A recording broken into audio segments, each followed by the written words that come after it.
This is Mayor Buckley on the best show ever, the Maryland Crabs podcast. Live from a grungy kitchen table located in Annapolis, Maryland's scenic and historic capital, it's the Maryland Crabs podcast.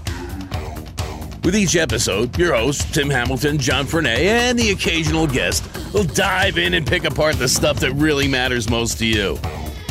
We're too lazy to actually solve any of these problems, but we can definitely stir the pot. From schools, politics, parking in the fire lane, to those horrible people who drive BMWs. And here with this week's episode, live from the kitchen table, Tim Hamilton and John Frenay. Hey, it's the Maryland Crabs again. Yeah, it is. So, Tim actually showed up for one yesterday. I've had a lot of stuff going on lately, so I've had to pull back a little bit. I'm going to jump back in, but that said, You were totally there. I put a block of time so that I could be there yesterday, and the mayor came a little bit late. Yeah. About 20 minutes late, which is fine. So we recorded it. We were at the Boatyard Grill, and then John texted me last night around 9 going, yeah, this is only about 24 minutes. I'm like, well, we talked for an hour, so that's wrong. So that is true. It turns out we had a technical screw-up, so the whole thing was trash. So we did the entire interview with the new mayor, and it was useless.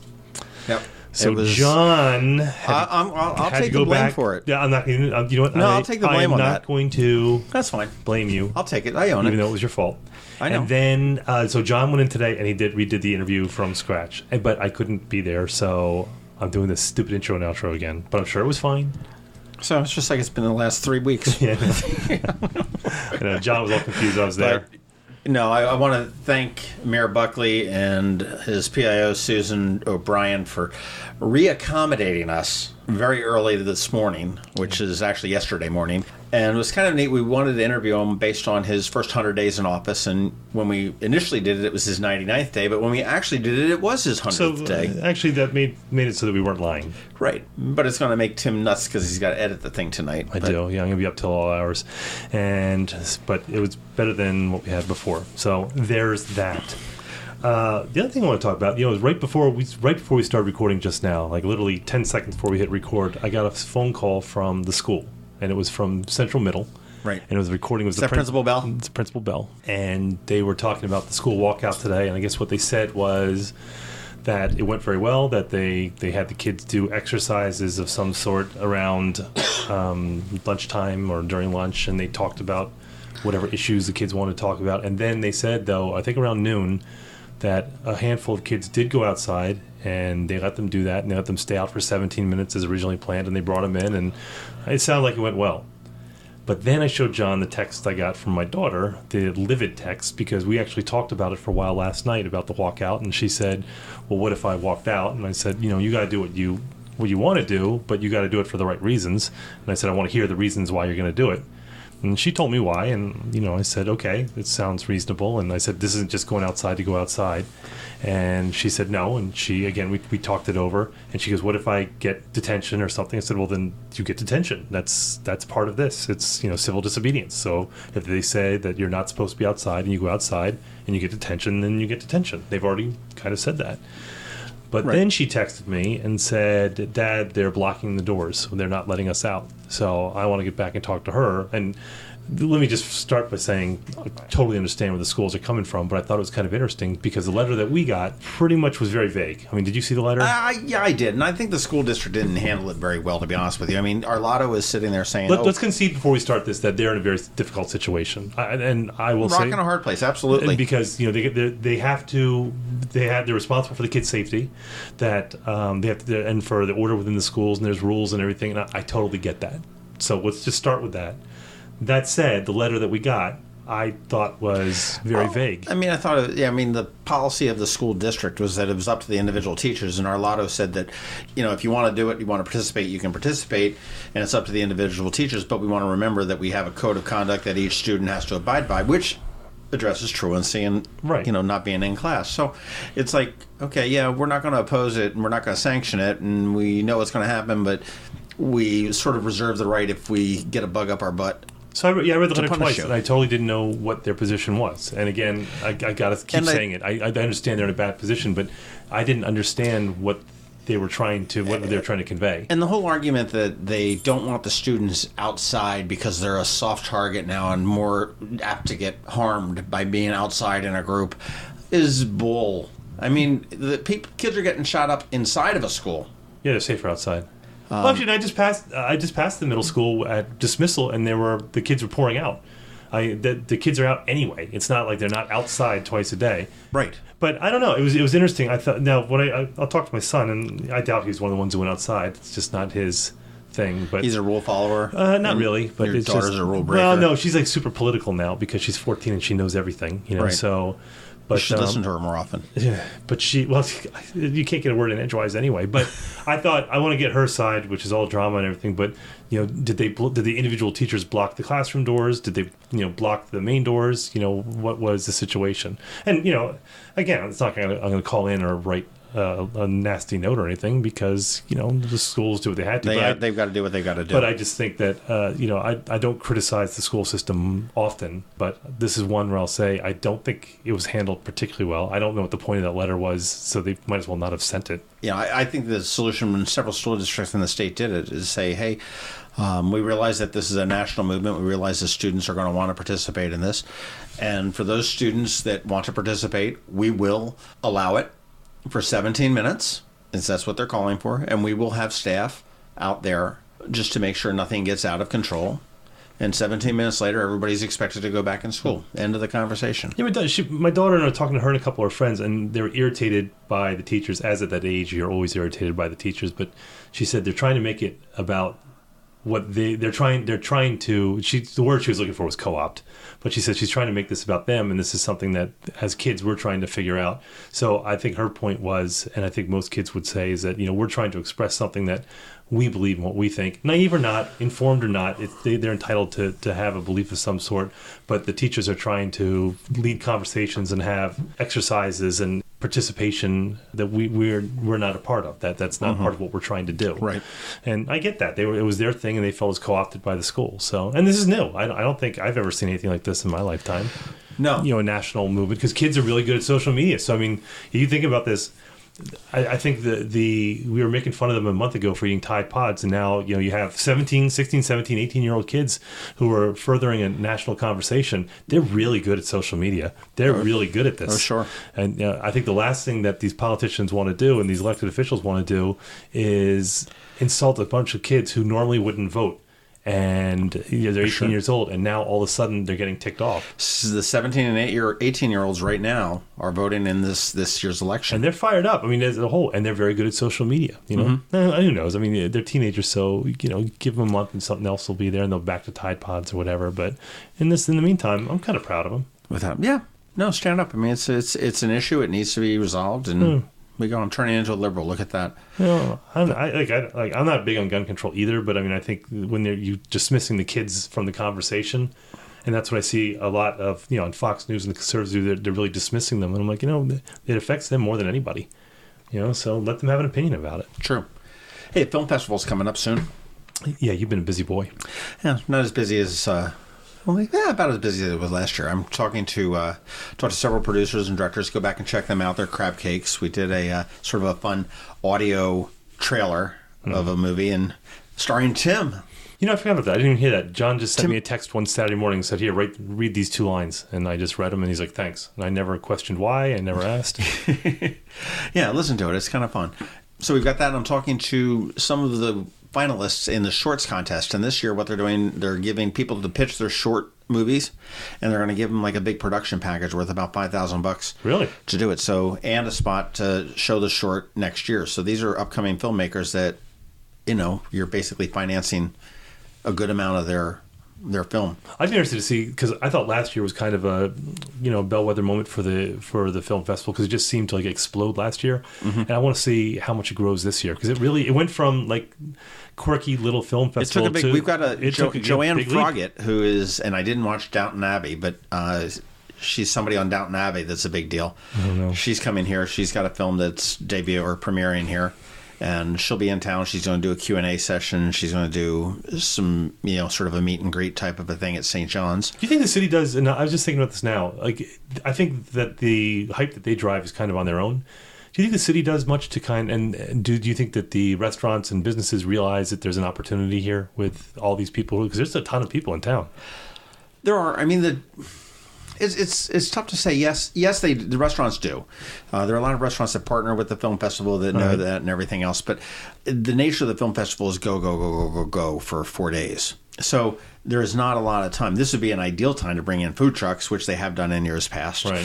So you can stop down and get something really quick. This would be an ideal time to have the market house open. Yeah. So somebody could get a quick bite to eat.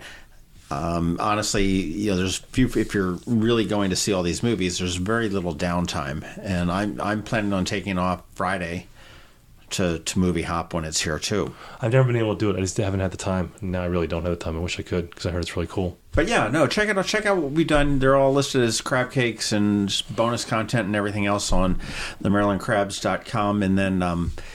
Get your passes and your tickets at the AnnapolisFilmFestival.com. And that comes in on the 22nd. It starts Thursday night. It opens up with the movie Beirut, which stars John Hamm, and goes through Sunday.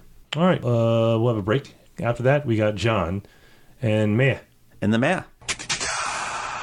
Hi, this is Randy. And Claudia Boldiga. Please join us and our presenting sponsor, RXNT, on Saturday, April 28th on AAMC's South Campus for Denim and Diamonds Bash. Proceeds will benefit mental health and addiction services in our community. Now more than ever, we need to focus on this critical need. The bash sold out last year, so don't delay and join us for this fabulous night under the stars. Can't make the party? You can still help by purchasing a raffle ticket. This year's raffle is a stunning 4-piece amethyst jewelry collection donated by Cezanne Jewelers, valued at $5,000. Only 100 tickets will be sold for the raffle, so don't miss out. For event or raffle tickets, go to aamcdenimanddiamonds.org. Thanks for your support of Anne Arundel Medical Center's efforts to improve the availability of mental health and addiction services throughout our community. Remember, it's not just a party, it's a party with a purpose. When it comes to diamonds, there are two things that matter: reputation and value. At Zachary's, you know our reputation. We pride ourselves on providing the best experience for every customer every day, because we wouldn't be here without you. But what you might not know is that Zachary's is the only diamond importer in Annapolis.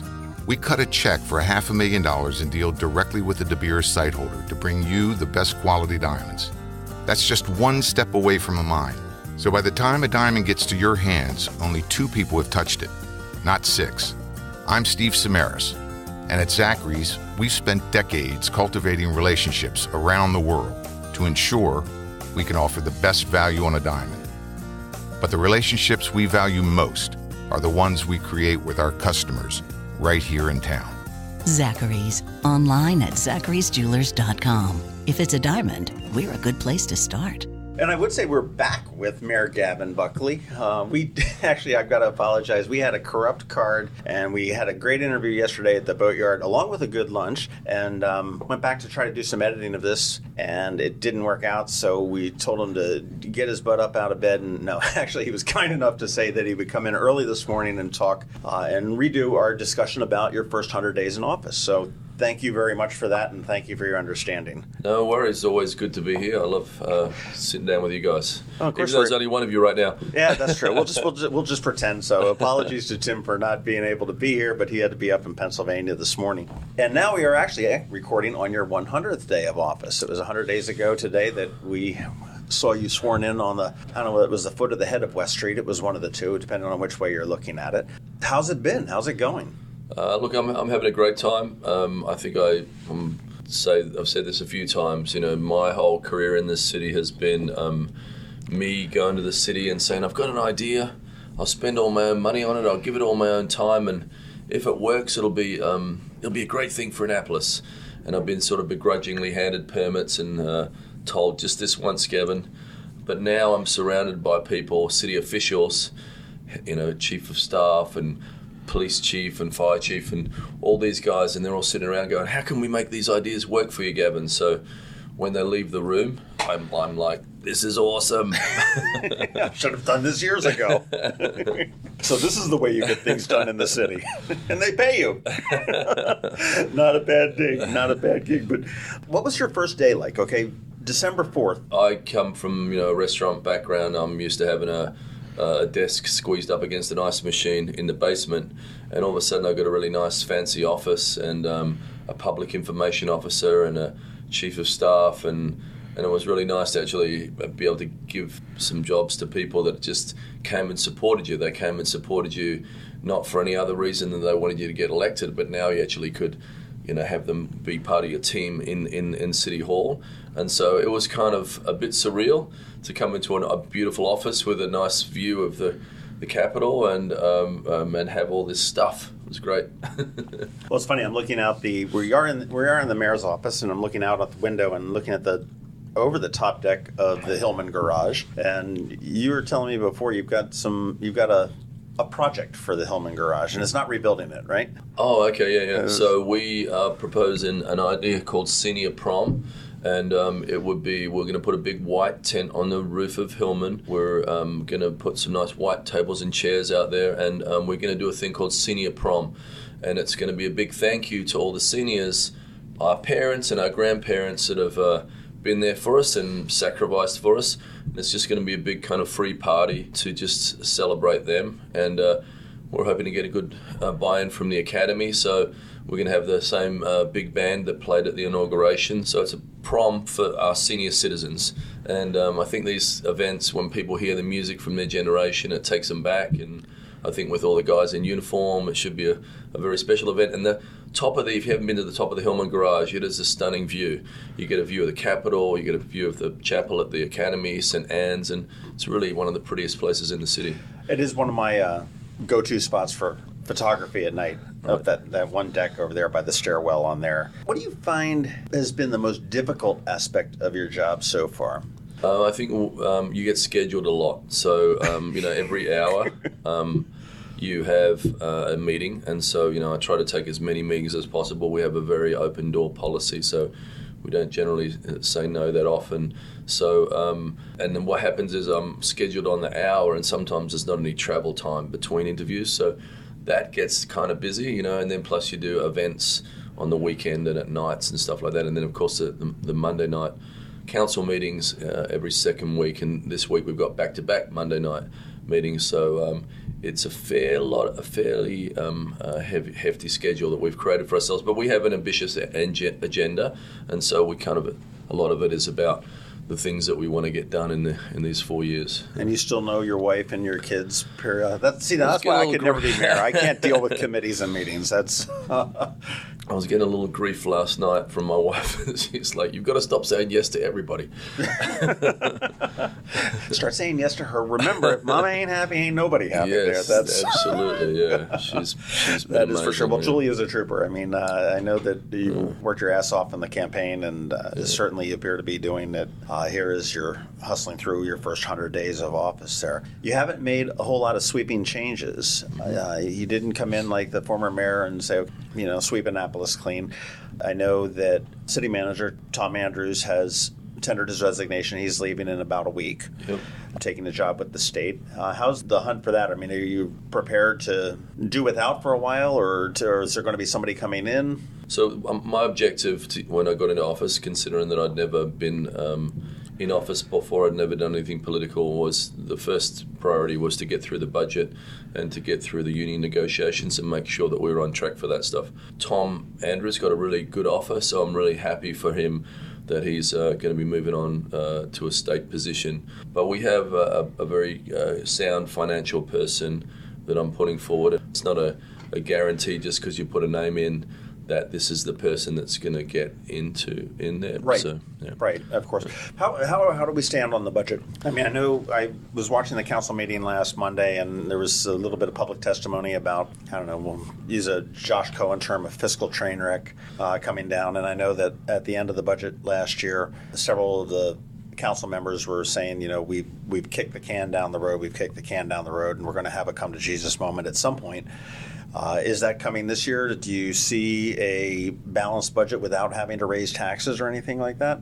And I think that's the sort of sad thing about politics, is that people defer things for sort of political gain, and so, we... Like last year was an election year.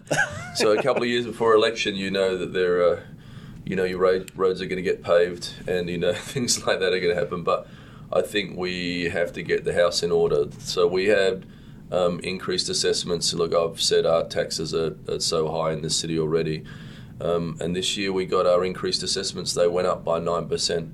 Early reports on the budget are only showing us a 0.9% increase in revenues, even though the assessments went up a whopping 9%. So I would think that we would have enough coverage there, but with only 0.9% increase in revenues, we've got a problem. So the assessments were generally flat.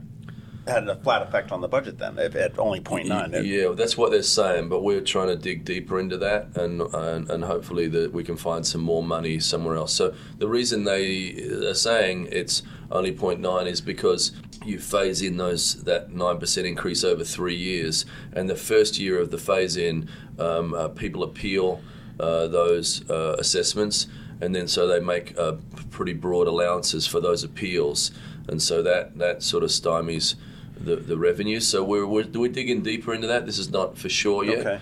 But I'm hoping it's better than that. Worst case scenario, I mean, what's on the table? Or is everything on the table? I mean, you don't have a lot of options here. We have two forms of revenues, fees and property taxes, and we haven't done a lot of development in this city, even though we've had a lot of protesting against development. You can't have a no-growth strategy. You have to have thoughtful development. You need a tax base. And so I would like us to be able to move forward on some projects so we could increase our tax base. But we need to tax the academy and the state and the county. Yeah. So I thought I might have a chance at increasing the pilot. So our pilot has been stuck at $750,000 in lieu of taxes. So there's a payment in lieu of taxes. But that hasn't increased in, I think it's 8 years. I don't know the exact number, but there's been no cost of living increases on that. So the pilot is driven through the services that we commit to the academy, to the State House and all those sorts of things, and that mainly is police and fire. But they've all had cost of living increases over the last 8 years, but we haven't moved 1 cent on that pilot. So and everybody's tried to move it. I'm hoping in this 4 years I can get some movement on it. Okay. On the campaign, I mean, you had come up with lots of promises. You promised me a Ferris wheel, and then you backed off on that a little bit later when the shit seemed to hit the fan. But that's okay. It still lives on. I saw it in the St. Patrick's Day Parade. I said I wouldn't build a Ferris wheel. I didn't say I wouldn't lease one. You talked about Market House during the campaign, and that is, with a little bit of controversy surrounding it, is now underway. It's under renovation. You put holding on the rebricking of Main Street to reevaluate that, and we've got this huge city dock project that I guess I'm premature to call it a project, but proposal to build a hotel as well as a restaurant and sort of create more of a park-like atmosphere down there as opposed to a parking-like atmosphere. How is all this coming about? So, look, if you want to work your way back from City Dock, I went to the Ward 1 Residents Association when the architect Peter Fillet was proposing this hotel idea. And we're proposing a hotel called the Maritime, a boutique hotel called the Maritime. We're proposing potentially putting the parking underground and creating a plaza there called Lafayette Square, and that plaza would be a hardscape park that you could still park the boat show on. So we'd build in the infrastructure for the boat show, and potentially own the tents and be able to repurpose the tents for other events, and maybe save the boat show some money on the setup costs. And then we'd be able to still pull a tour bus up onto this park, and drop people off for the ferries and the boat rides in the city. But mainly it would be a pedestrian plaza, and I don't think the best real estate in the city should be just a tarmac parking lot that just rolls straight into Spa Creek. I think everybody agrees with you on that. Do you think that has a chance of getting built with some of the resistance that we see? I mean, I know Ward 1 is not really thrilled with it. I know that you look at 110 Compromise Street, which is under construction right now. The old Fawcett's place was derailed with the initial proposal for about 3 foot of height or something crazy like that. Yeah, this could be my Ordan plan. But, look, I don't think I got a big percentage of people voted for me in Ward 1. Probably, one of the biggest wards that voted in favour of our campaign. So I believe as long as you talk to people and as long as you communicate and you get input from residents, that we can come up with a plan that will work for everybody. I mean, not everybody. There's always going to be some people that don't want any change at all, but I campaigned as a change guy. I campaigned for new ideas, and if I don't put forward ideas, that would be disingenuous. So, we're putting forward this concept, and I'm not saying it's a 70-foot hotel. I'm not saying we're going 5 stories underground, but I'm saying let's take a look at it and let's see, because what's going to happen really soon is the yacht club is going to move back into their home. We're going to be stuck with another underperforming restaurant site on a city dock that needs some re-energizing, because really people, if you look at it, there is not a lot of energy at that part of town. And we need to create some energy there. That's bizarre that it's not. I mean, you think it's like, as you said, it's the prime real estate in the city. It's amazing that a restaurant has not succeeded there. We've had Harbor House, we had Phillips, we've got Harbor Grill.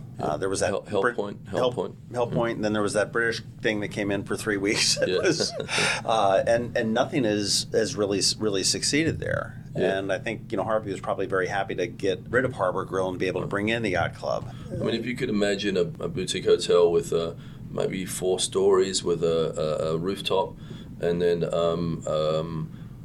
with beautiful views over Spa Creek, and be able to sort of bring in some nicer boats to that piece of water in front of the Sailing Hall of Fame, some kind of Newport type of boats, I think that would be a destination for people. People would want to come on their big boat and go to this kind of a place.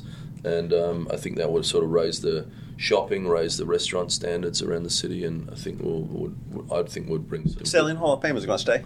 Look, I'm fighting hard for it. I think that they've got apparently there's a Ward 1 group in Newport as well.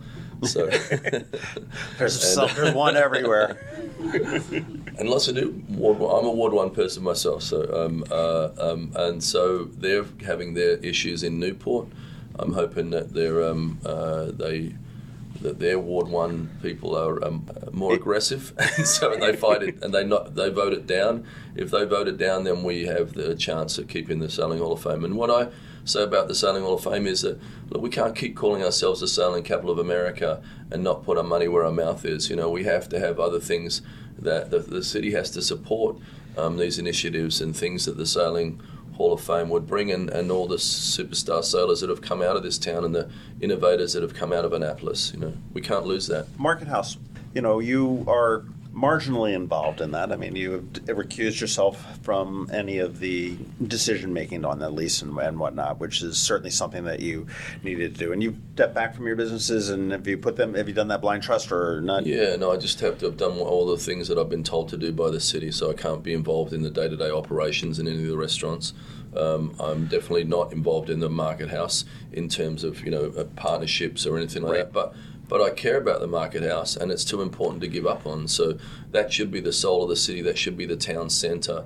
And I believe it's the best real estate in the city. And I am frustrated in our city whenever things get too hard, whenever we can't manage things properly, we throw our hands in the air and we go to sell them or we go to privatise them. And I say, don't do that. I say, just do your job, fix it, and manage it properly. And so I believe that the Market House is going to be fixed. It's going to be great, and everybody's going to want to go there again. And it's going to be the place where you meet people before you go out and stuff like that. Still on schedule for a May opening?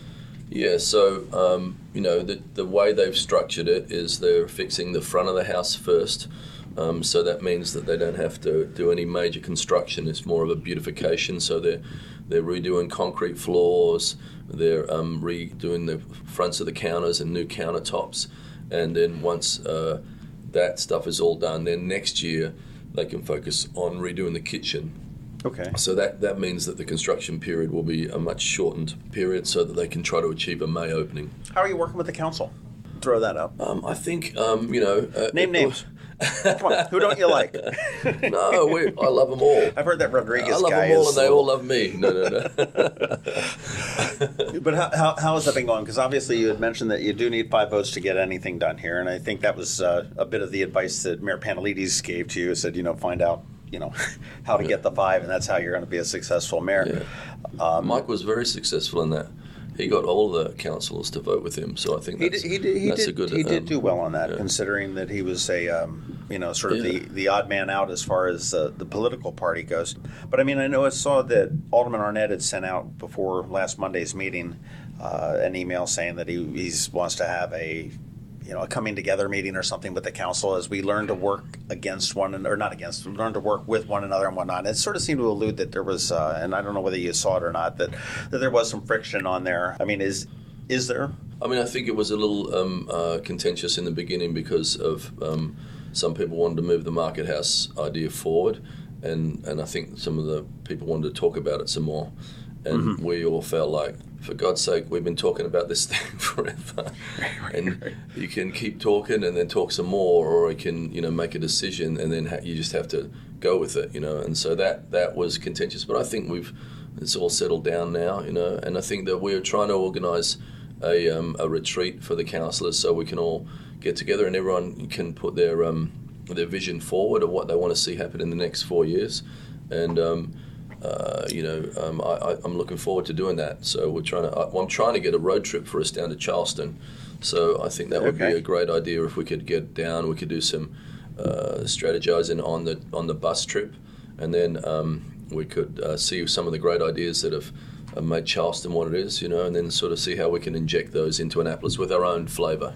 Yeah, I do believe that visiting working projects and taking the best practices is invaluable. During the campaign trail, you had said that you supported nonpartisan elections. Obviously, we have partisan elections, and you got support from half of the partisan coming through here with, through Speaker Bush and through certainly John Astle, who you had defeated in the primary. Are you considering putting that forward as far as legislation? Do you envision that going, or is it a priority for you, or? I mean, I got a lot of Republican friends of mine get out that came across and voted for the first Democrat they've ever voted for, and I thought that was great. Look, I have a great relationship, I feel, with the governor. He's a great guy. I have a good relationship with Steve Shue. Look, I don't think the partisan stuff should matter on a local level. Have I put anything forward in the first 100 days?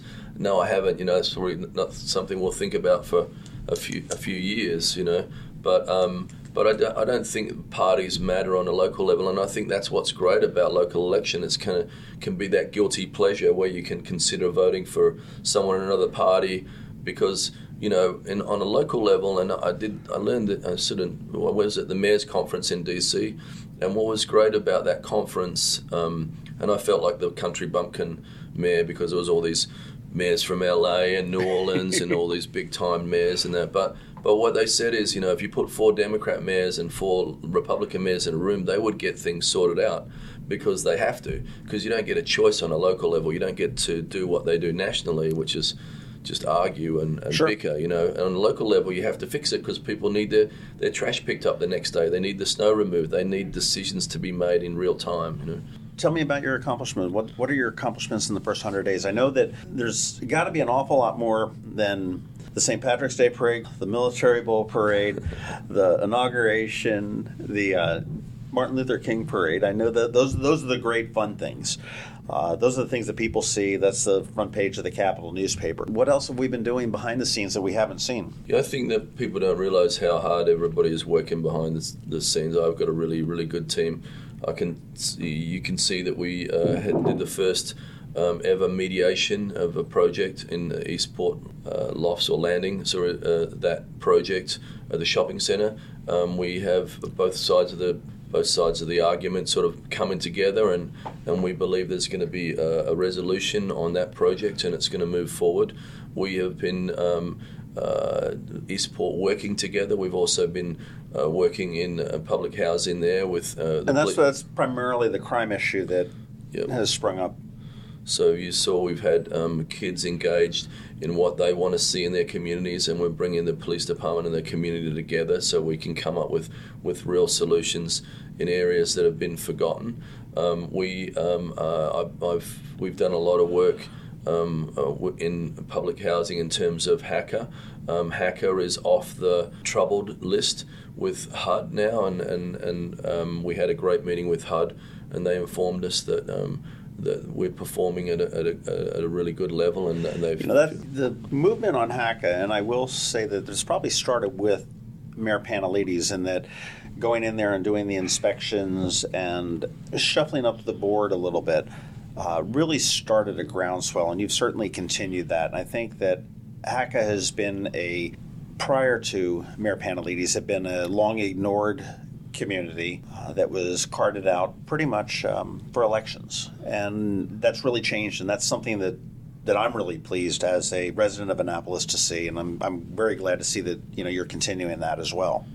Yeah, we can't be a great community until we make a great community for everybody, right? So we have to look around and we have to say we have to, first of all, we have to start caring about people, and when you look at areas that haven't been invested in and you see the issues that happen in these areas, you can understand because people feel forgotten. So we can look around at public housing that's been rebuilt in Annapolis Gardens and Bloomsbury Square and realize that the issues are different in these areas. But in the areas where we have issues, and Harbour House and Robinwood and Newtown and that, we need to invest in those areas. And that's why I was all in for the current president, Beverly Wilborn, because she believes in the mission and she believes in how we can restructure public housing and fix it and make it better for people that live there. And so I've made 2 great appointments to Hacker, and that gives Beverly some soldiers or whatever, or lieutenants, even though she works for them, she works for the board, but she needs some people with some abilities so that they can that she doesn't have to do it all on her own. Right. And the 2 new appointments, I believe, are going to be real assets. And you've got a third one as well coming up, right? Yeah, person that passed away. We just are leaving some time before we make that appointment. Right, that was Corey Johnson? Yeah, I think so. And the other 2 were replacing John Dillon and Chip Dordan, who were Panelides appointees. Yeah, and I think Chip had left pretty soon after I got into office. But Phil Gibbs, the guy that I put in, was the builder for Lighthouse Shelter. He was a builder of Annapolis Gardens. That's Hamel Builders, right? Hamel, yeah. Hamel. So he understands that process, and we've been to 4 different public housing projects around the state, from Baltimore to DC to Ellicott City, to look at different models that not only invest in public housing, but they also add some other things like mixed income housing, like opportunities to buy property, to sort of move out of the cycle from being in public housing to actual home ownership, to community centres, integrated community centres that are the people that are proud of bike paths, landscaping, things that really make a statement about your community. You mentioned that with Hamel Builders and building the lighthouse, and it just sort of jarred my memory. That had a little bit of a crisis a couple weeks ago when there was a leak of some sort or some chemical odor at the lighthouse. It was non-toxic, but it displaced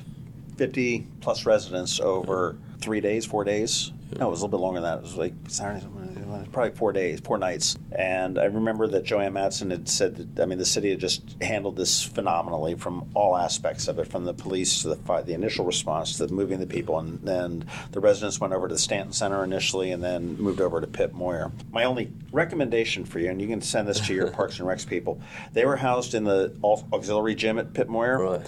But it's got those windows right. on the track.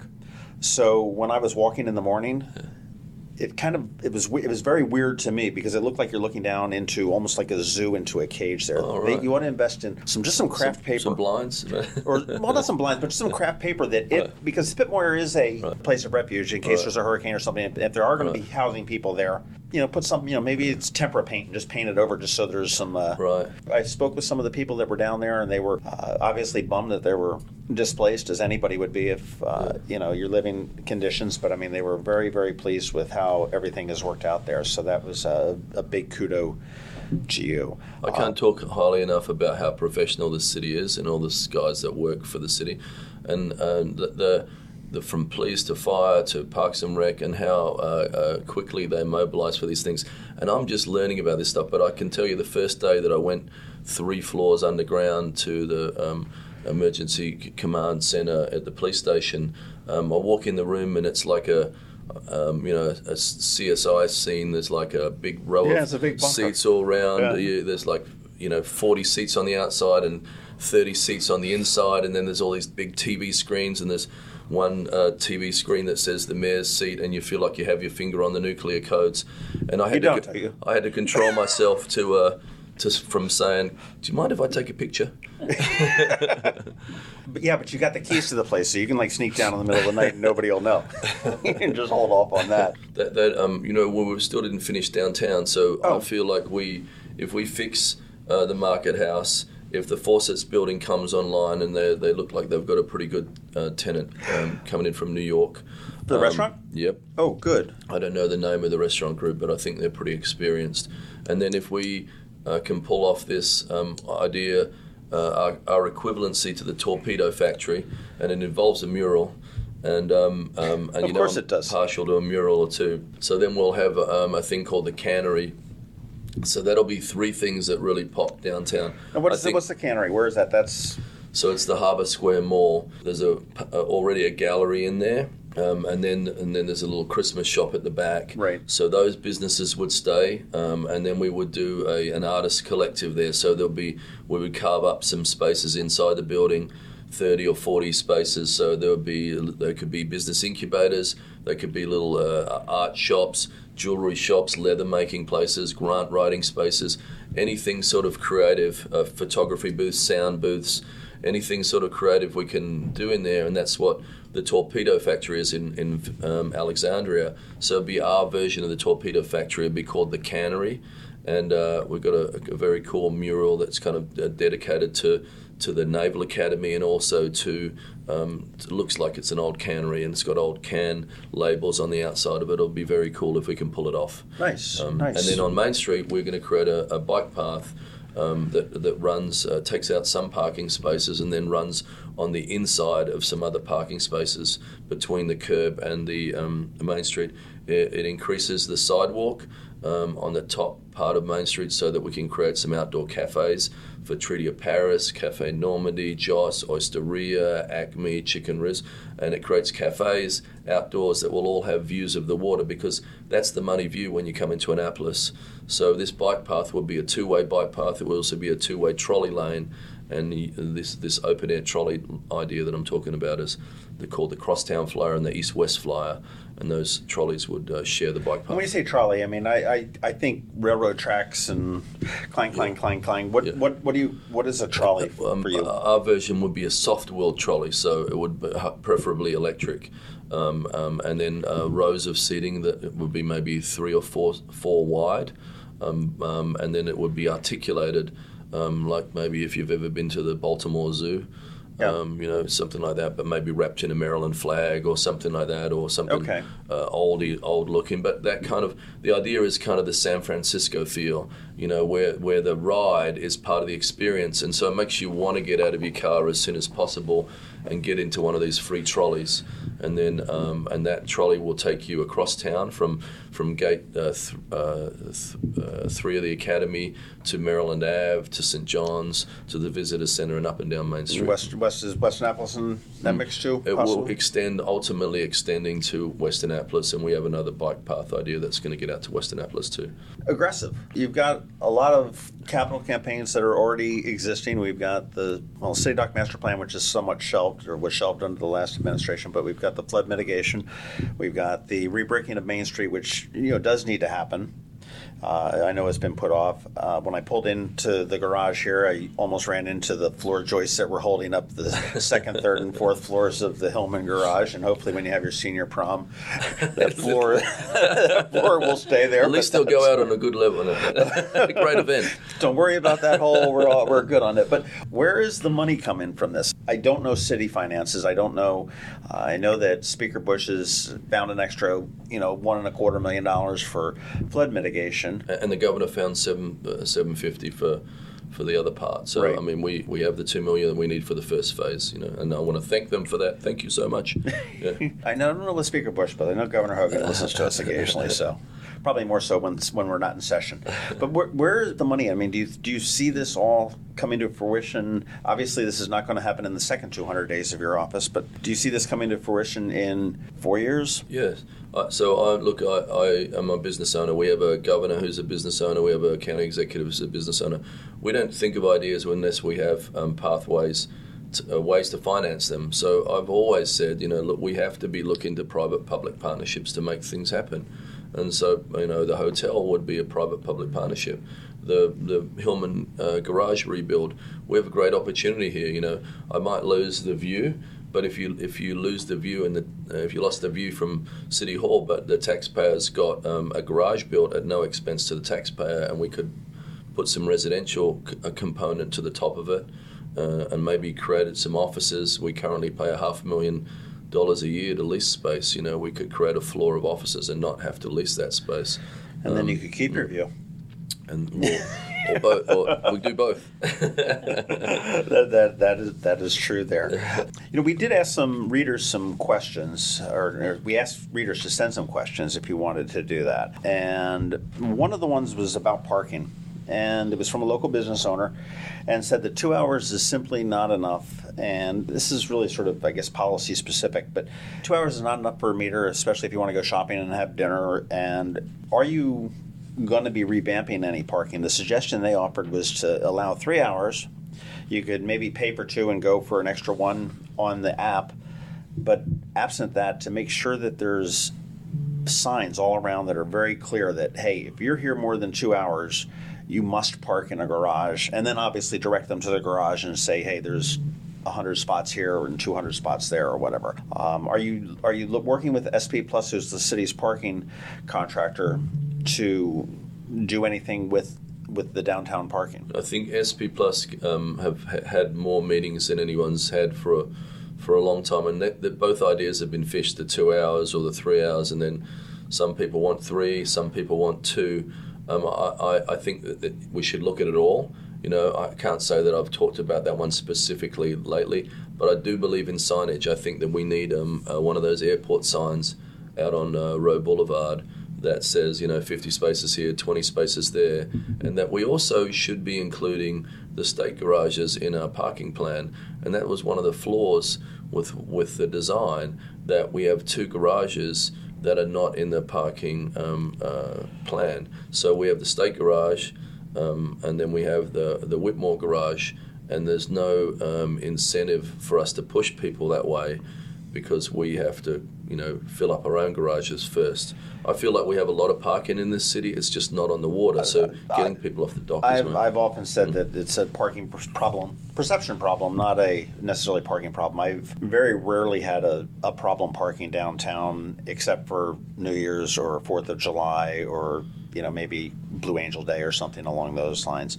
So I totally agree with you there. Another question that came in said, somewhat related to the departure of Tom Andrews. You've grown the mayor's staff a little bit. The law office has grown a little bit. You've got 2 assistant attorneys and a new city attorney. Yet the law office still outsources a lot of work. Are we looking to stem that? Are we looking to bring that back into house now that we're staffed up with that? Again, just different things that we outsourced, whether it be from the mayor's office or the office of law or just different departments throughout the city. Are we looking now that staff has brought up a little bit more? Because, Mike Panelides did cut staff. That was, one of his things that he campaigned on, and he ran with a fairly lean staff. Are we looking to, bring that in-house? I know that the Market House lease was, vetted out by Fred Sussman, I believe, as opposed to within the city. And I don't know, I would think that we would have the experience, well, God knows, after 12 years of the Market House, we should have the experience to figure out a lease. But it's, where do we stand on outsourcing? I think that Richard Melnick is got bringing a lot of experience to the city. He's going to audit our current situation, and I'm sure he's going to come back with some recommendations on what we can do. If we could not outsource things, I think that's a good idea. Some things you are better to outsource because those lawyers are specialised in those types of things, but I think generally, as much as we can do in-house, we'll do. But they've been running under for a while, and I don't know how many times Gary Elson has had to step in as city attorney, and I want to thank Gary because he's always been there for us, and but he's had an incredible workload, and I think that's why we've been sort of backed up so much is because he hasn't had any help, Out of left for the thought of it in the middle when we were talking about Maryland Theater for Performing Arts supporter. Are you a supporter? I want more. I believe in synergy, so I believe the more the merrier. So I love it. It looks beautiful. I support it. I would like us to have a convention center too. So I wish the footprint was bigger, and I wish we could think about it on the other side. That's not really their plan, but we need big conferencing space and big convention space in the city because we're the perfect city for it. I mean, who wouldn't want to do a convention here where you've got the water and the historic district and restaurants and there's so much and the great events that we do in the city. So that's kind of what I would do, but I support it. Yeah. Hopefully that gets off the ground. I understand that, they're having actually the night that this airs, they're going to be having a big sort of a kickoff at Homestead Gardens, announcing some different initiatives and whatnot, I believe. So that'll be... Who's doing that? Who is the... Maryland Theater for Performing Arts. Okay, yeah. I know Jeremy Parks had invited me up there. I know Brian Riddle had said they're having that, so that'll be interesting to see what they do there. Another thing that you had mentioned, it was actually sort of snuck out in a conversation, is a big music festival. And I know that during the campaign, on the times that we've talked on the podcast and whatnot, we've talked about just the history that we've got with Cars Beach, and we've got St. John's College, we've got Ahmed Erdogan, and somebody else that graduated that I'm drawing a blank on the name at this point, that were just so instrumental in the music industry. What's going on? And you want to bring a festival here?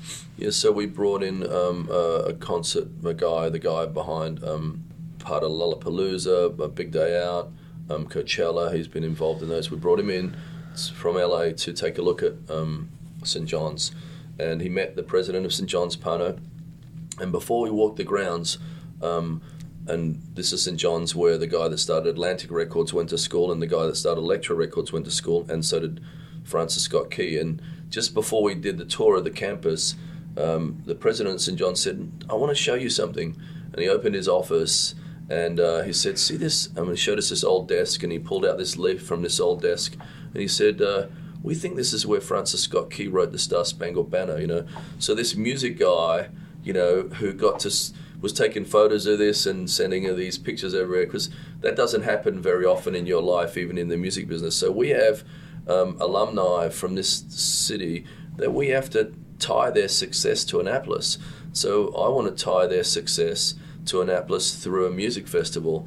And we know that those guys went to school here, and we know that they went to Cars Beach, and we know that they listened to WANN, and they went on and they changed the world in music. Without Atlantic Records signed the first rock and roll song. They signed the first soul music was out of Atlantic Records.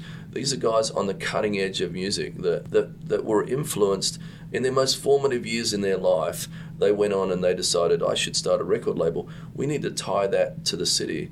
And so I hope to be doing a music festival called Annapolis Rising, and that music festival will celebrate the musical roots of St. John's, it will celebrate the musical roots of Cars Beach, Annapolis, WANN, and it's going to be a fantastic event. And that's going to be in the fall? So September, the dates were shooting for September 21, 22, 23. On the first night, on the Friday night, we'll do a couple of hours of the Annapolis Symphony. We'll play songs from the catalogues of Atlantic and Elektra, and then hopefully culminate with the Star Spangled Banner and a few fireworks. But that can be anyone from, the Doors, the Rolling Stones, Aretha Franklin, Bruno Mars, Led Zeppelin. It can be, their record labels are so vast. I mean, their signings are so vast. There's a lot of range there. On the Saturday, we'll have a full music event, and we hope to get, a big name.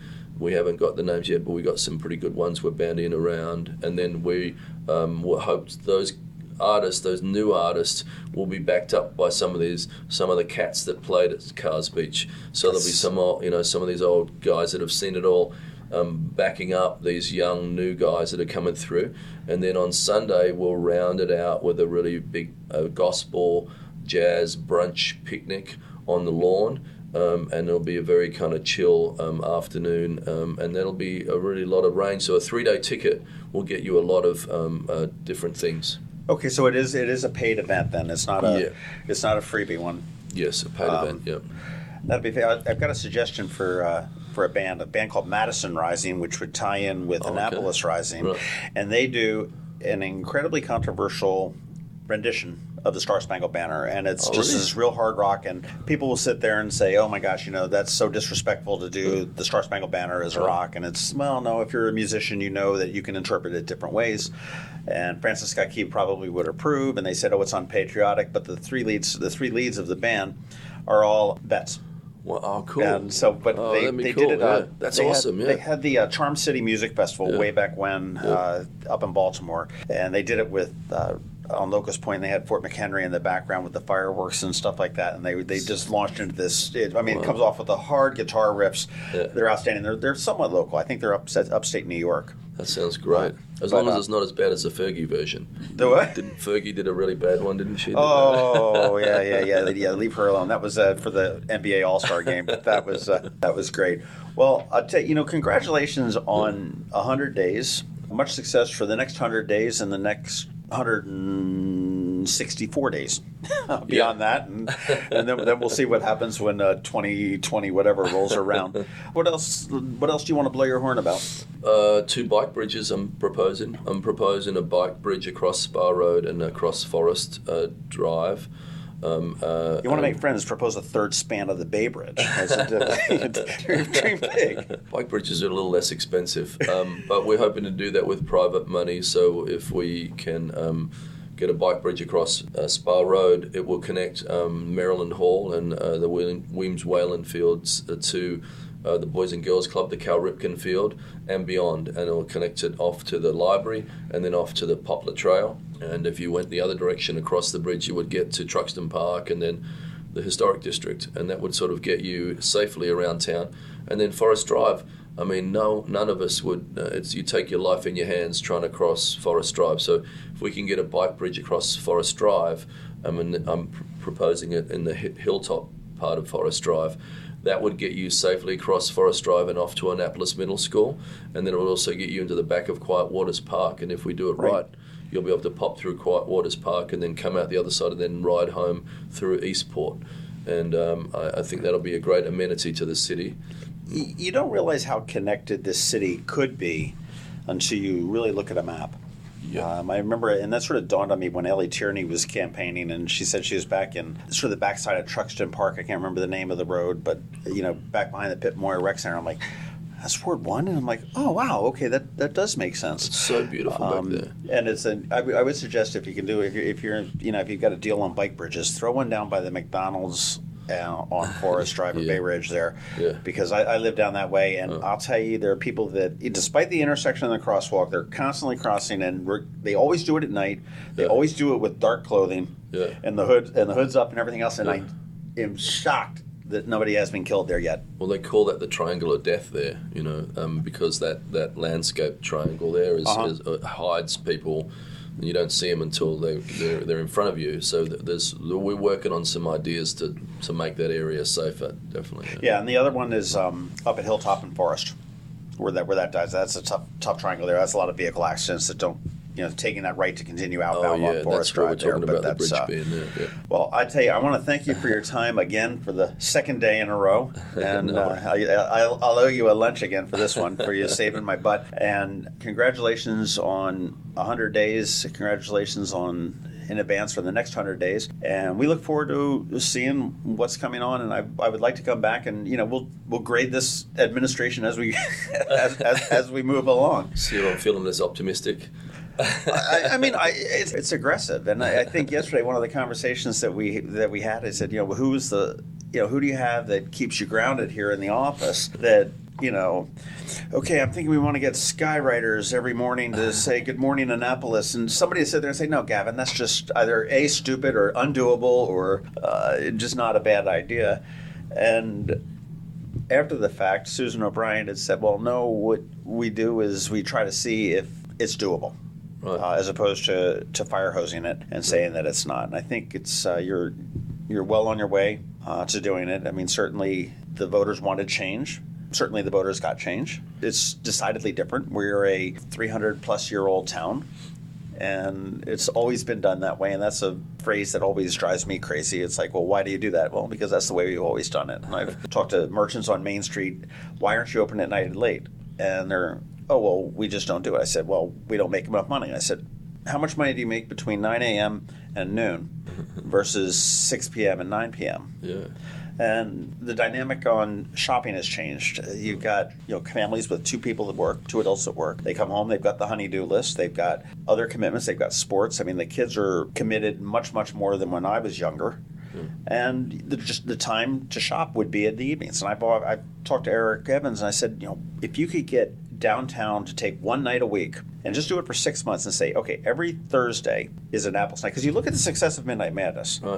And just say, so everybody just gets in their mind, Annapolis is open on Thursday nights. Yeah. So after baseball, we're going to go there. Yeah.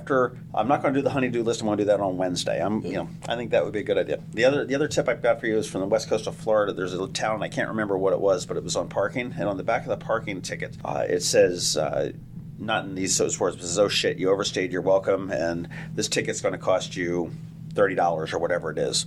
But if you can photocopy receipts totaling $50 spent in our downtown area, dated the date of the ticket, and send them in, we'll waive the ticket. That's a great idea.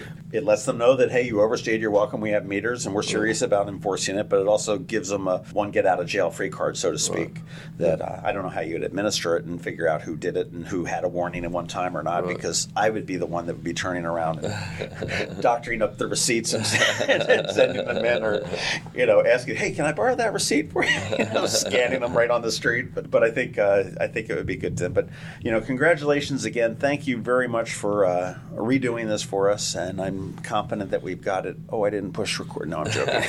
But I think we have a real opportunity now in an Amazon world, because for Main Street America as an opportunity now, I think it's going to be different for the malls and what they do, how they repurpose space. But we have a real Main Street. It has real history, real characters that live here. You can't replicate that in an Amazon transaction, but you have to make your Main Street special, No, you can. And I think it's interesting. We're getting off topic here. I think it's interesting that Amazon has just opened up their first bookstore in Georgetown just the other day. Wow. And they're going back and they're selling some of the stuff that they sell on there. And they've got If You Like books, which are sort of like, if you bought this, you might like this type things, which is kind of interesting. But you look at the mall and it's totally struggling right now. They're totally having to reinvent themselves. Lord & Taylor is moving out at the end of April, and it's going to be replaced by Dave & Buster's. When Sears goes out, it's supposed to be a Wegmans. And people are saying, well, wait a minute, what's the deal with Wegmans? That doesn't make sense. But there was a mall in Michigan outside of Dearborn that was experiencing the same thing. People are just staying away from the malls. And it was getting ready to close. And what Ford did is they put one of their departments, and I don't know whether it was their graphic design or whatever,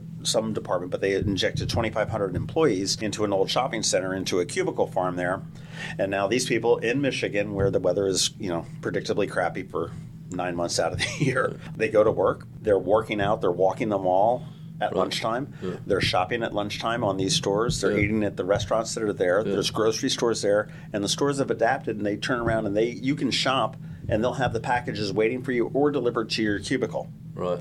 So malls are really reinventing themselves to figure out how to do it. And I think that Bob Burden from the Chamber of Commerce had said that we've got sort of this triangle that needs to be connected, because you've got different consumers between Annapolis, the mall, and Parole Town Center. Yep. And he was always thought that mobility between the three would be something. So we're trying to stretch the Poplar Trail all the way to the mall and to the Parole Town Center.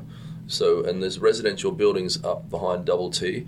People should want to get on a bike and ride downtown. And if we give them a safe way to do that, it's not only an amenity for your city, but it's also a way to get to a job, Right. And so I think instead of fighting against the mall, you have to embrace it and say, look, this is part of who we are, and then and say it offers different things that we don't offer, but really, the human interaction, we all live in our virtual worlds, but you're going to want to get outside and actually talk to some people, hopefully. And I think the trends are going the other way now, where people actually want to interact with people, So I think that our downtown, our real downtown, is going to give that opportunity, Absolutely.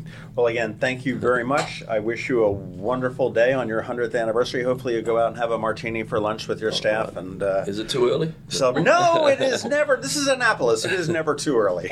Thank you so much. Thank you. Cheers. Thank you. And there was Mayor Buckley. Well, it sounded like fun without me. Yeah, it was. We had a great time. We were drinking. We had Chicken Roost brought breakfast over. It was no. Morning drinking. No, it was too damn early. It was right after his run.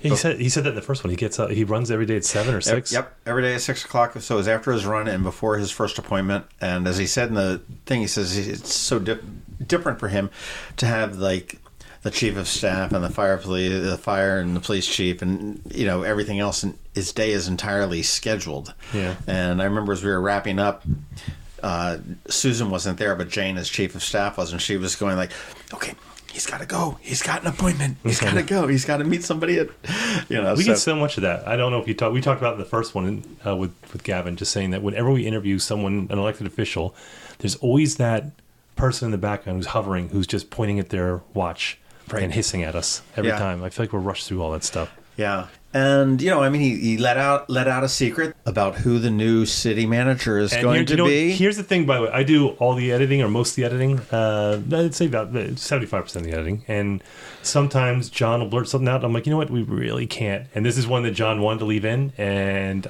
I was like, we cannot do that. So if John was editing this, you would all know. But John is not editing this. But if you want to know who it is, send us an email, info@themarylandcrabs.com. Don't say where you got it from, but we know who it is, and don't think that we didn't scoop the Capitol on this one. He's mad at you anyway. That's fine. He'll get over it. And I thought he also divulged another party initiative that he's doing that he didn't talk about yesterday. Oh, really? And I think it's like great. It's senior prom. Really? And it's going to be on. I didn't go to senior prom. No? Well, no. You get a chance. You're too young to do it, but the senior prom concept on top of Hillman Garage for the seniors in the city and seniors of people that live in the city is just a fantastic idea. Oh, like a real senior prom. Yeah. Oh, I thought you meant like high school senior, because I didn't do that, no. Yeah, it's so that's really good. The certainly the music festival looks good, and he has gotten a lot accomplished. He hasn't really said a lot, but he also did acquiesce and say that he's got a serious budget problem, which is something that some of the questions that listeners sent in asked about. Well, and I think that's been coming that shouldn't surprise anybody. I mean, we've been talking about that for a long time. Ross and Jared have been saying that, especially Jared has been saying that for a long time, that this is like musical chairs, and at some point one mayor is going to be left holding the bag on this. And honestly, I think he realizes that. If I had to guess, I would say that Gavin is going to hold the bag on that, and he's going to take the heat. It's not going to freak him out if he doesn't get mayor for a second term. Right. It is an issue that everybody agrees needs to be addressed, and it's going to hurt. Yeah. And he may do it. The problem that he may run into is that if he does bite the bullet on this budget and either raise taxes, cut services, or increase fees significantly, is going to be that any of we'll say the fun things, the cannery or the music festival that he wants to do is all going to be very, very problematic. Right. It's, whoa, wait a minute here. Let's not put on parties when we can. Exactly. And even if it is a moneymaker. I mean, the music festival is not a free party. This reminds me of, you ever going out with like a bunch of people, like especially when you're young, and you had a tab at the bar, and all of a sudden there's like 4 a.m, and like people have, passed out or staggered out, and like, there's like 1 or 2 people are like left with this right, and the bartender's going, hey, here you go. I feel like that it's going to be Gavin or the next mayor who's going to be that guy when the waiter comes at 4 a.m. and slides the tab going, which one of you got a credit card? Because this has been coming for a long time. I mean, you can only get so much money out of the citizenry the businesses without raising taxes, and everyone's loath to do that, but you're going to have to at some point. Right. Because they're certainly not going to cut spending. I mean, right. I don't see the size of city government shrinking. Well, they've increased some spending. And one of the things that we talked about again was a listener question is the bloat in the mayor's office. Mike Panellides cut a bunch of it from what Josh was, and Gavin has pretty much reinstituted it. But the law office is significantly larger at this point because we've got 2, assistant city attorneys. We used to have 1, and now we've got a city attorney. So it's they were running under budget because they didn't have a city attorney for so long. There was the acting city attorney, and they continue to outsource things. But all in all, he's got 100 days under his belt. He's got 100 more to go, and then another 164 after that. Is that right? Yes. Yeah. That'd be the end of 4 years. So. That makes sense. No, that's the end of the year. I'm not. Math is hard. Math is hard today, but so that'll take care of him and see how he does. I think he's certainly energetic. One of the interesting things we had a conversation with Susan off camera or off tape yesterday, and off mic. The question I had asked was, who's the guy or the girl that keeps you grounded, that says, no, that's a stupid idea, that's a ridiculous idea, that's can't be done. Yeah, the yin to your yang. And Susan said something very interesting. She said, well, that's not our job. Our job is to find ways to get this stuff done. And I said, but there are some things that are, Gavin, for better or worse, is an idea guy. Yeah, well, but I get that. What she's saying is true. I think you would look at the city attorney and the city manager probably fulfill that role, which are the one they're the counterweight. The city manager that you edited out, right? Right. But you can email us at info@themarylandcrabs.com, and I will totally spill the beans. So you can email us, and you can also find us on Facebook. We have a page, and we have a group. Find us there. You can find us on Twitter at MD Crabs Podcast. Sometimes you can find us at the Uptide. Yeah, you can find us there often. Love that place. I went into Davis's to grab something to eat real quick. My kid was at the piano yesterday, and it was like the piano player stopped and the needle scratched the record. Everyone just stopped and stared at me as I walked in. I love Davis's, but that is the most clicky place. I have always felt that. I felt like that scene in Animal House where they walk into that black bar where Otis Day and the Knights are playing. Yeah. And come on, it's Otis. He loves us. Yeah. It's just, I made it look like I was looking for somebody, and I left. I'm like, it just, everyone there is just annoyed that you're there. So you won't find us at Davis's, but you will find us at the Uptide. I've never felt uncomfortable there. No, I don't either. Everyone's fine. I've never felt threatened there by any means, but I've just never felt boomers? This like, hey, we're glad you're here, kind of a fuzzy it's feeling. like you sit down and they're like, that's Kevin's stool. That's where Kevin sits.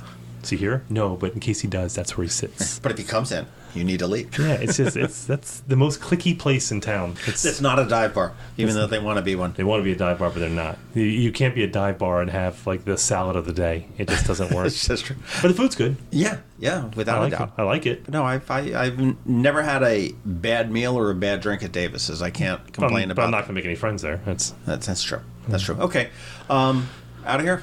Let's go. All right, bye. This has been the Maryland Crabs Podcast with Tim Hamilton and John Fernay. Sure to follow them in all the regular places, Facebook, Twitter, YouTube, and online at themarylandcrabs.com. Take a moment to rate us on iTunes. Now, get the hell out of my kitchen. Seriously, go! You're still here? It's over. Go home.